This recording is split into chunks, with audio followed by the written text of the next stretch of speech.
आता एक नंबर राहण्याची आम्हाला आता सवय झाली आहे.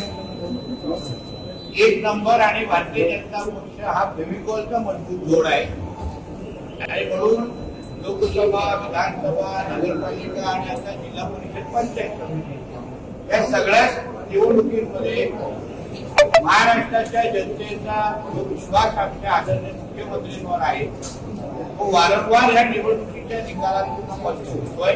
कोकण हा भारतीय जनता पक्ष आणि महायुतीचा बालेकिल्ला आहे.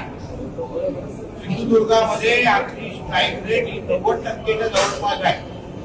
म्हणजे तिथे सिंधुदुर्गाच्या जिल्हा परिषदेमध्ये उभाटा सेनेला 3 म्हणजे औषधांसाठी आम्ही ठेवलेला आहे 3. आणि म्हणून यापुढे जो जनतेने आमच्यावर विश्वास दाखवलेला आहे कोकणातला आणि महाराष्ट्रातल्या त्या आमच्या मतदारांच्या इच्छा अनुसार जे अपेक्षा आमच्याकडून व्यक्त केल्या आहेत त्या सगळ्या अपेक्षा आता शब्दापलीतून दाखवण्याचं काम हे आम्ही आमच्या माध्यमातून